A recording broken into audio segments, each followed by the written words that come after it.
Well, it felt like the endless summer here in San Diego until, like, today, through the weekend. We are going to be getting rain starting tonight through Monday. So what do you do if you and the family will be stuck indoors? Well, we brought in the expert this morning. Lifestyle blogger Sarah Tackett is here. PurplePatchDIY.com is your website to find you. Yes, it features recipes, DIY projects, and arts and crafts that are totally simple to make.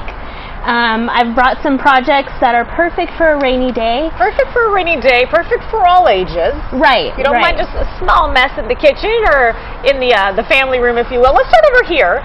Okay. Give us an idea of something we could do with the kids that will take up some time. So this is stuff that you would actually just have on hand in your house. I took some contact paper.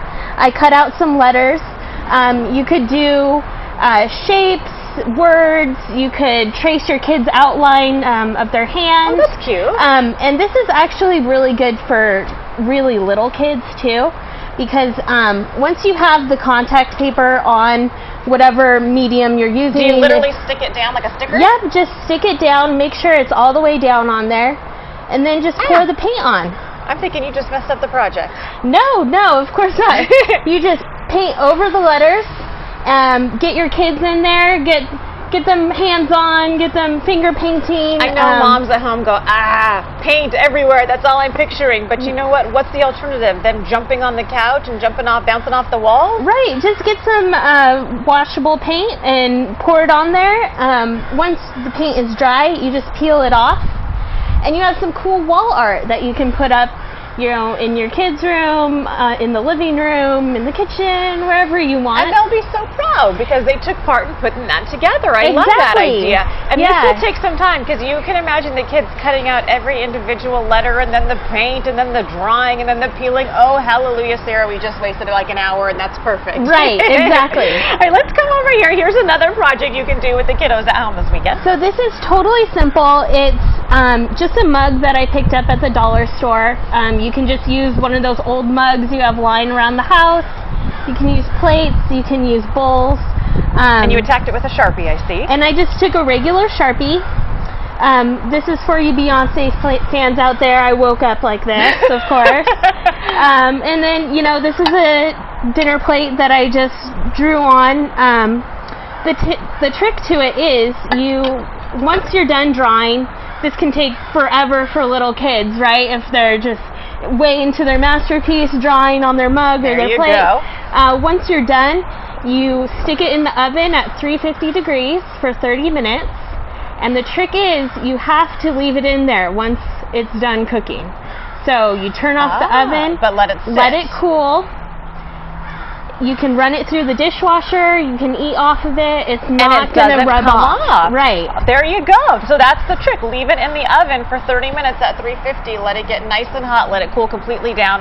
Voila, you're done. It'll never wash off. Right. And then you have this work of art that your kid can eat off of. They can drink out of their little mug. Hey, you can get some Mother's Day presents out of the way early this year by doing it this weekend because it's going to be raining and you're going to be bundled up indoors. Okay, now we're hungry. Now you've worked us up with an appetite. We're hungry. And what's better on a rainy day than brunch? And something that makes the whole house smell good. Yes, so we're going to make some bacon French toast. Ooh, can I help? Of course, yeah. So I'm going to have you start mixing up the eggs. Okay. And what I've done is I've melted a stick of butter with some brown sugar. Just layer a bit on the bottom. Okay. And not the whole thing. Not the whole thing.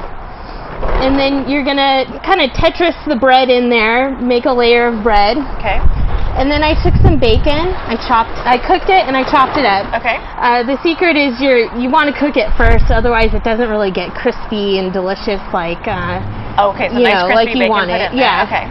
Put lots of bacon in there. There's about like 3/4 of a pound of bacon. So this is this is a treat. Right. Okay. You can't have it every day, and luckily we don't have rainy days every day. Don't worry, you'll work it off when the sun comes out and you're outside exercising. Yeah, so then you get the next layer of the brown sugar and butter on there.